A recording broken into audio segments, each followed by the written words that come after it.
Well, I relapsed last night, guys. I used to have this problem where I spent way too many hours arguing in the comment sections because there are just so many stupid people on the internet. Like, why? No one's gonna read it. I'm not gonna change that moron's mind. It wasn't good for my time management or mental health. It wasn't doing anything positive. And then my wife's urging, I started making content and stopped arguing in the comment sections of the internet. It was great. I could see dumb people online. I could make fun of dumb people online with facts and statistics, and then I could go about my merry way. And now people actually, listen to what I have to say, and I don't feel like I'm beating a dead horse trying to explain to an idiot why they're an idiot. I just explained to them why they're an idiot in video form, and then y'all jump into the comments and make sure you remind them. It's a beautiful thing. But last night I may have fell into old habits. This video right here is going to be like my, AA meeting. Since the alliterative word I would have used here is not appropriate to say, completely understandably, this idiot, Rita, running for Minnesota State House, posted this meme about Minnesota tax rates and then said, does that make it official? Are we officially cold California? I saw that and, the dude could not abide. Fun fact, I am a dudist priest. Anyway, I pointed out that this is an intentionally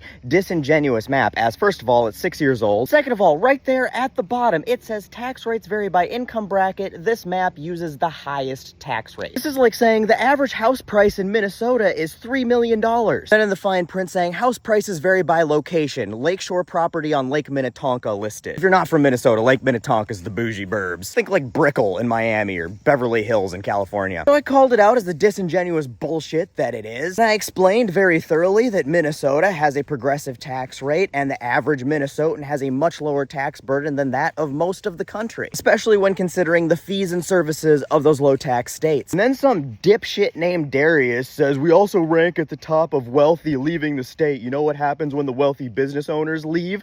Jobs leave. That's what happened, guys. I pulled out that dollar bill and I rolled that fucker up. I was like, why are you making shit up, man? Minnesota's 2.4% loss of high-income earners earning more than $200,000 a year is the 9th highest retention rate in the country. And it's the 2nd highest retention rate of all net in and out migration states. We retain more of our high-income earners than Florida, which is the highest net in migration state because boomers are getting old and looking for a warm place to die. And Florida's almost exclusively the state people go to for tax-motivated migration. So rich people move there at a high rate because of tax purposes, but then apparently also leave because Florida fucking sucks. There is a decades-old adage among job recruiters that says it's really hard to get people to come to Minnesota, but it is impossible to get them to leave. Basically, that means that, yeah, it's not exactly an easy task to get people to take a job in a state whose name summons mental images of the planet Hoth. Once they do come here and see how fucking awesome it is, if you ever try to get them to take a job not in Minnesota, well, good fucking luck. And this is evidenced by the fact that Minnesota has one of the lowest percentages of high-income earners coming to the state, but also has one of the lowest percentages of high-income earners leaving the state. See, Minnesota is like if Tim Walz was single and on Tinder. From a profile picture, Minnesota might not be the most traditionally attractive kind of guy. You're definitely going to find a hunting and fishing picture in the mix. There's going to be a lot of flannel involved. The bio's going to say stuff like football coach and youth mentor and cooks a mean tater tot hot dish. So a lot of people at first glance aren't going to swipe right because they're looking for a steamy hookup. And they come across Florida and they're like, man, you are hot. Check out them coconuts. Then you go on a few dates with Florida, maybe move in, and it's a lot of fun at first. Things are hot and exciting. But once the newness wears off, you start to realize that Florida is a raging narcissist, a gigantic douchebag, and has a pretty serious drug problem. Now those little idiosyncrasies that never bothered you at first, like when Florida eats pudding with its fingers and wears those stupid little white high heels, now makes you want to commit whatever degree of murder is the worst. Minnesota, on the other hand, might not get as many swipe rights as places like Florida, but when you do swipe right, it only takes one date and it is some notebook shit. You might leave, fool around with some other states, but you'll never be able to get Minnesota out of your mind and you'll come back. Yeah, Minnesota's that forever boo. Now, for transparency's sake, before we go further, Minnesota has had a net out migration trend for like a decade or more. This is a trend for a lot of states that are cold because,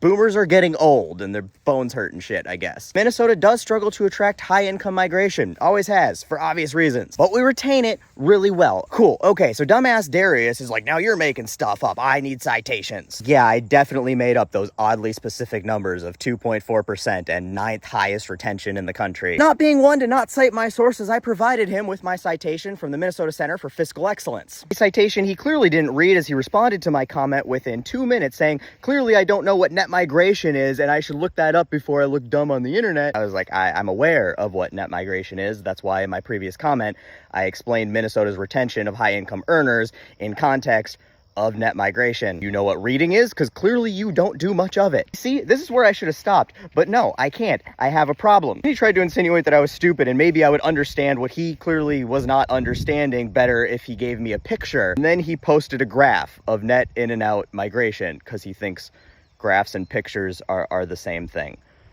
Once again, should have stopped, but at this point, I was like Scarface. Like, Jesus fucking Christ, man, you said that the wealthy were leaving the state because of high taxes. That is not true, because the wealthy are not leaving the fucking state. If you said Minnesota wasn't attracting new wealthy people to come to the state, that would have been a more accurate statement, although you still can't pin that to taxes. And then he's like, see, I knew you'd learn with pictures, because once again, he thinks a graph is a picture. You're just grasping at straws. See, the wealthy aren't coming, and thus ipso facto. At that moment, I'd never wanted to throat punch anybody more in my life. He literally typed out thus ipso facto. I know I can have a tad bit of a pretentious vocabulary now and then, but goddamn, never in my fucking life have I said thus ipso facto. I'm sure it's the only smart sounding word that guy actually knows, and he was just excited for a chance to use it, but still. Anyways, like, thus ipso facto, they're not coming, less business, less jobs, stop grasping at straws. Why can they never stay on point? I always thought the saying that guy doesn't know whether he's coming or going was just a figure of speech till this idiot was drooling all over the comment section. The whole point was that he and many others have said that the wealthy people are fleeing Minnesota because of our high progressive tax rate. Or he said the lie detector test has determined that is a lie. They are not fleeing high taxes because they're not fucking fleeing at all. Thus, ipso facto,